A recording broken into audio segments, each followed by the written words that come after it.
Okay, so thank you very much for having me. It's a pleasure to be visiting corporate clubs, and especially this club of Google that has been blossoming over the past 6 months under the leadership of its team. There's a lot of new members, a lot of great events, a lot of great initiatives. So thank you again for having me today. So as Rob mentioned, I'm going to do a very kind of a whistling tour of a methodology I teach for preparing speeches and presentation.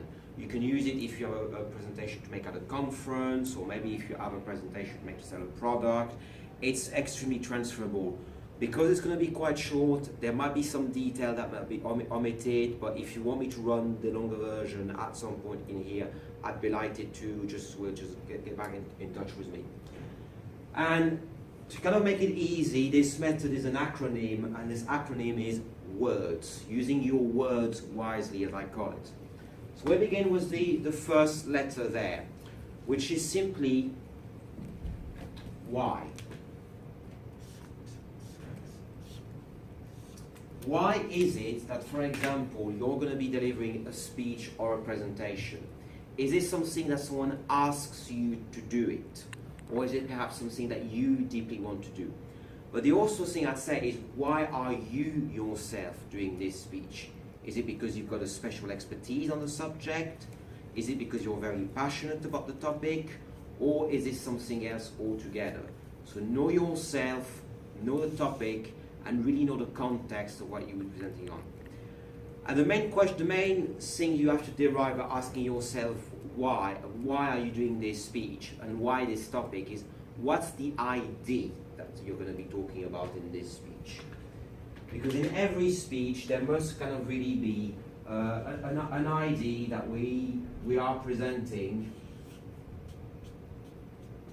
to the world. It could be, for example, that you're designing a new product, and in this case the central idea of this speech is going to be the new product.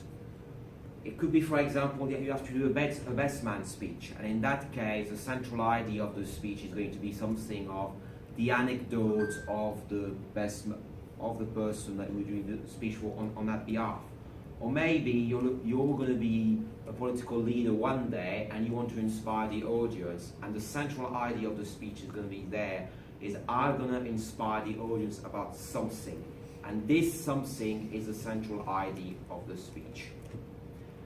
The recommendation I would give as far as how big the central idea of a speech should be, think of it as a sentence, one short sentence. So from that single short sentence, the rest of your speech should start flowing. And that sentence should be very clear to you, and it should also be very clear to any potential audience members as well. So that they are, because the main reason I insist on clarity is if this sentence isn't clear to you, it's not going to be clear to anyone else that listens to the speech. So one really short, very crisp and very clear sentence is pretty much the why of your speech. Now that we've got the why of our speech, we're going to start to delve down into the detail further. Because let's just kind of think of this why as the vision, the idea. So the how is going to be, where we start to get more specific, is going to be the objectives of your speech.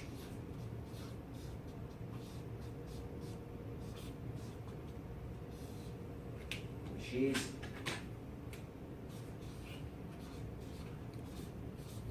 your target, your box tickings.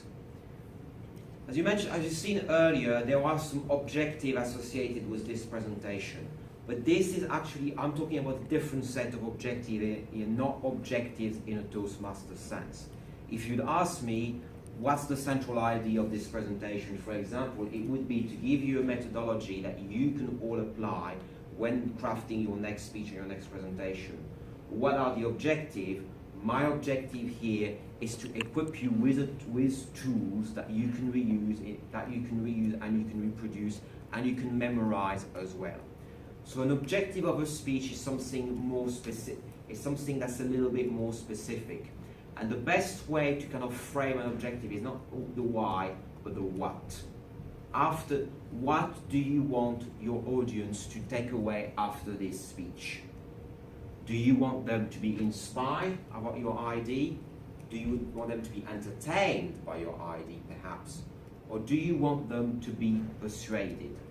Be very, very, very clear on to what the objective or objectives of your speech are. You could actually link it with the general purpose of a speech, but the purpose is something that's more generic. Can anyone tell me what are the four main speech purposes? Four main purposes that a speech can have, four of them. Inform. Inform, yes. Entertain.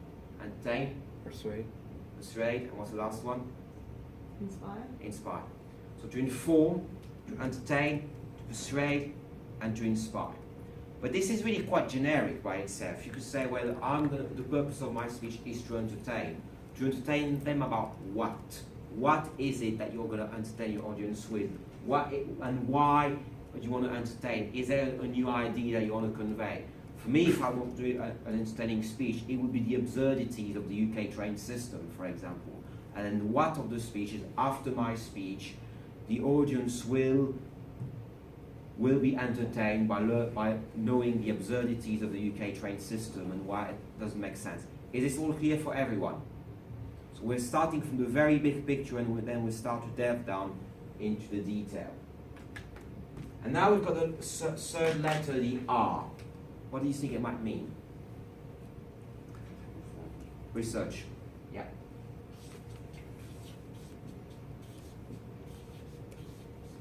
And this is where you're going to start researching the content of your speech. And the purpose of this research phase is you've got your why, you've got your what, now it's your how. How is it that you're going to convey the central idea of your speech, and how is it that you're going to achieve your what? It could be, for example, for an inspiring speech that you want to adopt a kind of more logical approach, or perhaps an emotional approach, where you could research a storytelling-based structure to really kind of draw emotion into your story. Yesterday evening, I was in an area contest, and there were different types of approaches done by inspiration in the international speech contest. Some of them use more emotion than others.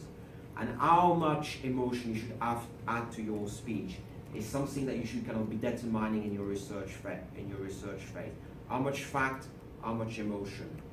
But regardless of how many facts are in your speech and how much emotion you decide to add, always remember the why and the what. Be very clear about what you want to achieve.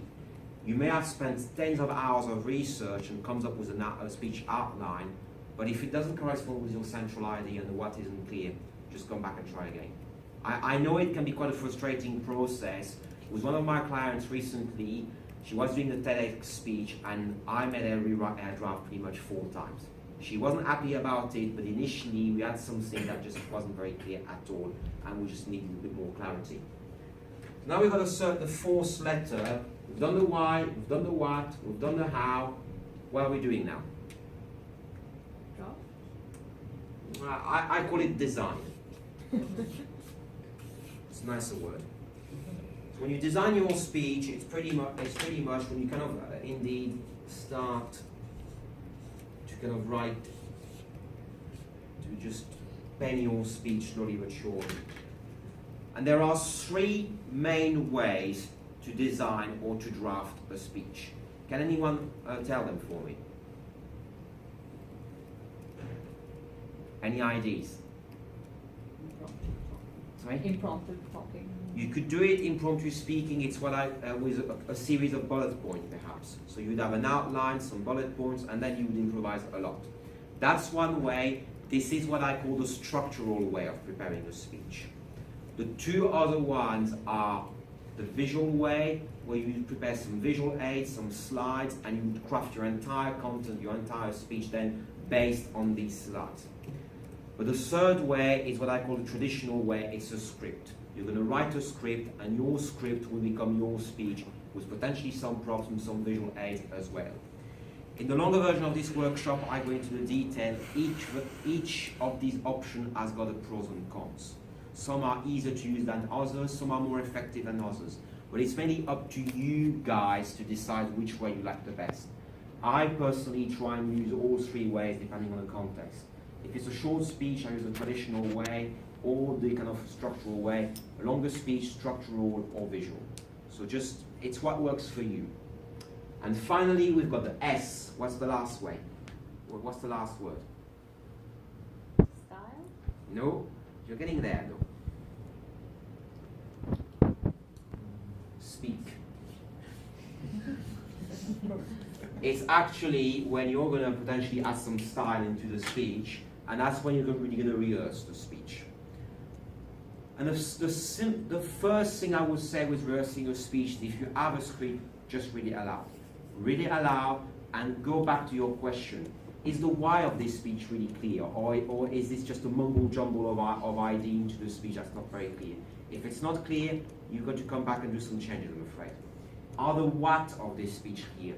What is it that the audience will get from your speech at the end? A call to action, some information perhaps, or they just have a bit of a laugh and they remember you, hey, that guy was really funny, that best man speech is the best one I've ever seen. And when you speak, it's also when you can start to kind of add a few things in the delivery.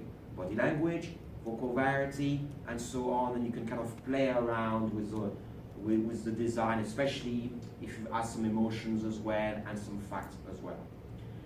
I'm very happy to take some questions about this, but after the meeting, because I'm conscious I'm already on the red card. I hope this was useful to you. It's been a whistling stop tour of this methodology on which I'm actually planning to write a book at the moment. But any question, I'll take them at the end. Thank you.